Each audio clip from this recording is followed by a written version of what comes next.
नमस्ते बच्चों, मैं विपिन आप सबको बहुत बहुत स्वागत करता हूं आपके अपने YouTube चैनल सक्सेस जोन में। बच्चों, यह वीडियो किसी पर्टिकुलर सब्जेक्ट के लिए नहीं बनाया जा रहा है। यह वीडियो केवल और केवल आपके दिमाग में उठ रहे विभिन्न प्रकार के प्रश्नों को जवाब देने के लिए बनाया जा रहा है। जैसे बच्चों, हमारे ऑफलाइन के स्टूडेंट्स कॉल करके ये पूछ रहे हैं कि सर अभी 10th का एग्जाम नहीं हो रहा है, क्या करें, कौन सा सब्जेक्ट पढ़े, कैसे पढ़े और किस तरह से हम पढ़ाई करें। ये सभी प्रश्नों का जवाब देने के लिए वीडियो बनाया जा रहा है। तो उम्मीद है बच्चों, ये वीडियो के अंत में अगर आप वीडियो को कंप्लीट देखिएगा तो आपको एक परफेक्ट सॉल्यूशन मिल जाएगा, जिसके बाद आप अच्छे से एक सही डायरेक्शन में अपना अध्ययन जारी रख पाइएगा और जो आप समय बर्बाद कर रहे हैं उसका आप सदुपयोग कर पाइएगा। तो चलिए बच्चों, इस वीडियो को शुरू करते हैं। जैसा आप देख पा रहे हैं, इस पेंडेमिक में भी क्लास 10th का बोर्ड का कोई डिसीजन नहीं आया है कि एग्जाम लेना है या नहीं लेना है। ये निर्णय शायद मेरे ख्याल से 2-4 दिन के अंदर में आ जाएगा, या फिर जो भी निर्णय होगा ये बात की बात है। एक बात आप ध्यान दीजिएगा बच्चों, ये जो 10th का बोर्ड है ये आपके लाइफ का, ये एजुकेशनल करियर का एक पहला पड़ाव है और बहुत ही छोटा सा पड़ाव है बच्चों। छोटा पड़ाव करने का मतलब ये कि आपके आने वाले फ्यूचर में बहुत सारे एग्जाम फेस करने पड़ेंगे और भी इससे बड़े बड़े एग्जाम आपको देना पड़ेगा। तो एक बात ध्यान दीजिएगा कि आगे जितने भी एग्जाम होने वाले, चाहे वो जेईई मेंस का एग्जाम हो, चाहे वो किसी भी कंपटीशन का एग्जाम हो, चाहे वो रेलवे का हो, बैंकिंग का हो, किसी भी सेक्टर का एग्जाम हो, वो सभी एग्जाम का जो बेसिक होता है बच्चों वो 9th और 10th होता है। लेकिन एक बात आप ध्यान दिए होंगे कि अभी इससे पहले जब सरकार के द्वारा 10th बोर्ड के लिए गाइडलाइन जारी किया गया था तो उसमें सिलेबस को 40% कम कर दिया गया था। बच्चे बहुत ज्यादा खुश थे उस समय, सर हमको 60% पढ़ना पड़ेगा, हम बहुत ही कम पढ़ेंगे, अच्छा नंबर आएगा। लेकिन एक बात आप भूल रहे हो, क्या भूल रहे हो बच्चों, आपसे पहले भी कोई 10th का बोर्ड दिया है यार, और आपके आने वाले समय में भी कोई 10th का बोर्ड देगा, और ये तीनों मिलके कभी ना कभी एक फाइनल कंपटीशन के एग्जाम में बैठेंगे। अब एक बात ध्यान से सोचो, जो पहले एग्जाम दिया है वो भी 100% सिलेबस कंप्लीट किया है, और आने वाले समय में जो भी एग्जाम देंगे वो भी 100% सिलेबस को पढ़ के एग्जाम देंगे। एक आप ही बैच है जो 40% सिलेबस को नहीं पढ़े हैं। उस समय पेंडेमिक था, सिचुएशन ही ऐसा था जिसमें 40% सिलेबस को कम कर दिया गया था।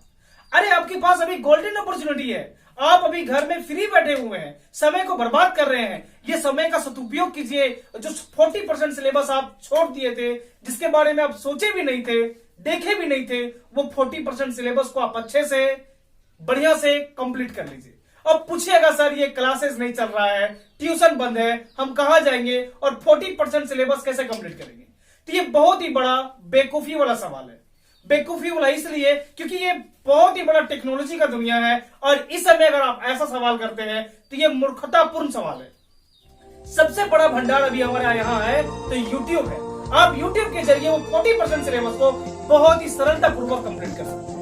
बच्चों, हम क्यों कंप्लीट करने पे फोर्स कर रहे हैं पता है? क्योंकि ये जो 40% सिलेबस है इसको कंप्लीट कीजिएगा तो आपका बुनियाद, आपका बेस मजबूत रहेगा।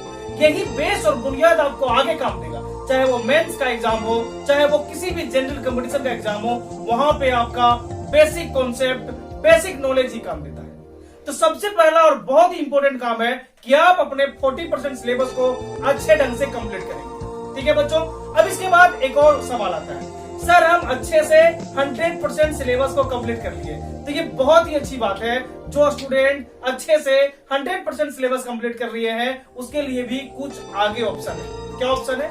ऐसे तो अभी सभी स्टूडेंट 9-10 के जो स्टूडेंट है जिनका क्लासेस बंद है वो क्या कर रहे हैं, तो ऐसे ही बेगारी घूमते हैं, बहुत ही कम पढ़ते हैं और अपने सिलेबस पे ध्यान नहीं देते हैं। उनको तो बहुत ही बड़ा मजा आ रहा है। हम भी उस समय रहते हैं तो हमको भी बहुत ज्यादा मजा आता है। लेकिन अब पता लग रहा है कि 9-10 का क्या महत्व है, क्या इंपोर्टेंस है, वही आपको हम बताने के लिए आए हैं कि समय आप खुशियां मनाने का एकदम नहीं है। आप अगर 60% सिलेबस को पढ़ रहे हैं तो उसमें खुश मत होइए।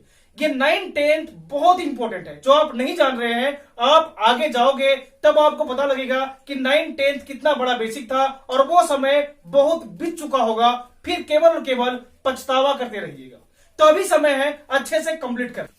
अब बहुत सारे बच्चों का ये सवाल रहेगा कि सर हम 100% सिलेबस को कंप्लीट कर लिए। तो ये बहुत ही अच्छी बात है बच्चों, जो सिलेबस को पूरा कंप्लीट किए हैं और नहीं किए हैं उन सबके लिए एक बहुत ही अच्छा मौका है। क्या मौका है? तो ये भी जो टाइम आपको मिला है ना, ये टाइम आपके लिए गोल्डन अपॉर्चुनिटी के रूप में है।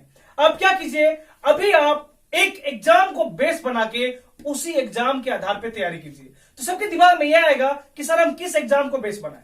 तो बच्चों 10th के बाद एक एग्जाम होता है और उसका नाम है पॉलिटेक्निक का एग्जाम। पॉलिटेक्निक का जो एग्जाम है बच्चों, वो आपके 9th और 10th के एग्जाम के सिलेबस के आधार पे जो आप पढ़ते हैं उसी से आपको प्रश्न पूछा जाता है। तो यहां पे एक टर्निंग पॉइंट आपके लिए, क्या टर्निंग पॉइंट है, देखिए 9th और 10th किसी भी एग्जाम का, चाहे वो मेंस हो, चाहे वो कोई भी जनरल कंपटीशन हो, चाहे रेलवे हो, एसएससी हो, बैंकिंग हो, ये सभी का बेसिक होता है। बाद में आपको फिर से ये सभी चीज रिवीजन करना पड़ेगा। तो ये जो आपका गोल्डन अपॉर्चुनिटी भी मिल रहा है, जो टाइम मिल रहा है, इस टाइम में बच्चों आप उसको एक बार रिवीजन कर सकते हो। तो किस प्रकार रिवीजन करोगे, तो पॉलिटेक्निक एग्जाम को बेस बना के। पॉलिटेक्निक एग्जाम में बच्चों आपको फिजिक्स, केमिस्ट्री और मैथ्स पूछा जाता है, और ये सभी जो फिजिक्स, केमिस्ट्री, मैथ है वो 9th और 10th के सिलेबस के आधार से ही पूछा जाता है। तो आप ना चाहते हुए भी बच्चों गलती से आप अपने 9th और 10th को अच्छे से रिवाइज कर जाओगे, और उसी रिवीजन के दौरान आप सभी न्यूमेरिकल्स को, सभी टॉपिक्स को अच्छे से कंप्लीट कर जाओगे। तो आपके लिए दो फायदा होगा कि आप 9th और 10th भी रिवाइज कर जाओगे, आपका पकड़ अच्छा हो जाएगा, आपका बेसिक मजबूत हो जाएगा, और आप पॉलिटेक्निक के लिए भी तैयार हो जाओगे। फिर आपका मन करे तो आप एग्जाम देना, पास करना, एडमिशन लेना, और नहीं मन करे तो कोई बात नहीं, आपका बेसिक मजबूत हो चुका है। तो क्या करना पड़ेगा इसके लिए, आपके पास जो अभी टाइम है उस टाइम को थोड़ा शेड्यूल में कन्वर्ट कर दो, टाइम टेबल बनाओ। इस टाइम टेबल में आप अपना कुछ समय 10th के सिलेबस को रिवीजन करने में लगाओ। जिसका सिलेबस अच्छे से रिवीजन है वो कम समय देंगे, जिसका रिवीजन नहीं है वो थोड़ा ज्यादा समय देंगे। जो बाकी समय बचेगा बच्चों, वो बाकी समय में आप पॉलिटेक्निक एग्जाम के प्रिपरेशन में लग जाओ। पॉलिटेक्निक एग्जाम का प्रिपरेशन करने के लिए इसलिए जोर दे रहे हैं क्योंकि जब आप उसका प्रिपरेशन करोगे तब आप ना चाहते हुए भी आपको 9th और 10th के सिलेबस को अच्छे से पढ़ना पड़ेगा, उसे गुजरना पड़ेगा, उनके न्यूमेरिकल को सॉल्व करना पड़ेगा, उसके मैथ्स को सॉल्व करना पड़ेगा, और इस तरह आपका बेसिक बहुत ही स्ट्रांग हो जाएगा। और ये स्ट्रांग बेस आपको आगे फ्यूचर में, चाहे वो मेंस का एग्जाम दो, चाहे वो रेलवे का एग्जाम दो, चाहे वो एसएससी का एग्जाम दो, आपको बहुत ही ज्यादा हेल्प मिलेगा। ठीक है बच्चों, तो आपका काम है शेड्यूल बनाना, टाइम टेबल सेट करना, जिसमें आप कुछ समय 10th के रिवीजन में लगाओगे और बाकी समय पॉलिटेक्निक का प्रिपरेशन करोगे। ये हुआ 10th के लिए बच्चों। अब 9th वाले बच्चे सोचेंगे सर हम क्या करें।